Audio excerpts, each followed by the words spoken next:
আমাৰ ছাত্ৰ-ছাত্ৰীসকল লগতে সন্মানীয় গাৰ্জেনসকল আজিৰ এই ভিডিঅ'টোত আলোচনা কৰিবলৈ গৈ আছো আমাৰ মেট্ৰিক পৰীক্ষাৰ ৰিজাল্ট দিয়াৰ সম্ভাৱনা কেতিয়া আছে।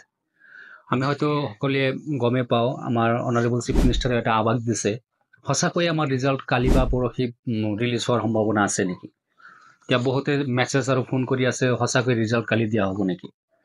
এতিয়া আমাৰ কাৰণে এইটো এটা জটিল কাম যিহেতু এতিয়ালৈকে কোনো ধৰণৰ অফিচিয়েল নটিচ অহা নাই। অফিচিয়ালি কোনো ধৰণৰ ইনফৰমেশ্যন এতিয়ালৈ অহা নাই, কোনো নটিচ ৰিলিজ হোৱা নাই, গতিকে আমি ক'ব নোৱাৰোঁ কেতিয়া ৰিজাল্ট দিব।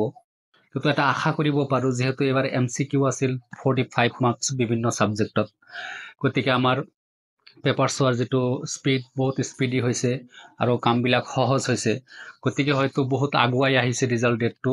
সম্ভৱতঃ 20 তাৰিখৰ পৰা 25 তাৰিখৰ ভিতৰত আপোনালোকে মেট্ৰিকৰ ৰিজাল্ট পাই যাব। এটা অনুমান কৰিব পাৰোঁ যিহেতু কোনো ধৰণৰ অফিচিয়েল নটিচ নাই, গতিকে আমি ডাইৰেক্ট ক'ব নোৱাৰোঁ। আৰু ৰিজাল্টৰ ক্ষেত্ৰত কিছুমান চেঞ্জ হয়তো এইবাৰ আহিব।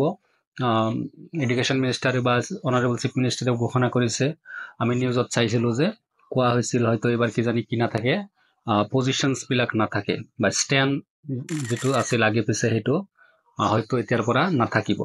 গতিকে ৰিজাল্টৰ ধৰণটো অলপ চেঞ্জ হ'ব আৰু আপোনালোকে 100% চিয়ৰলি গম পাই যাব যিদিনা ৰিজাল্ট দিব বা আগদিনা বা সিদিনা মৰ্ণিঙত আপোনালোকে টুইটত চিফ মিনিষ্টাৰ নাইবা অনাৰেবল এডুকেশ্যন মিনিষ্টাৰে কি কৰিব, টুইট কৰিব। আৰু টুইট কৰাৰ লগে লগে আপোনালোকে কিছুমান ৱেবছাইট দিয়া হ'ব, সেই ৱেবছাইটত আপোনালোকে যাই ৰিজাল্ট ধুনীয়াকৈ চেক কৰিব পাৰিব।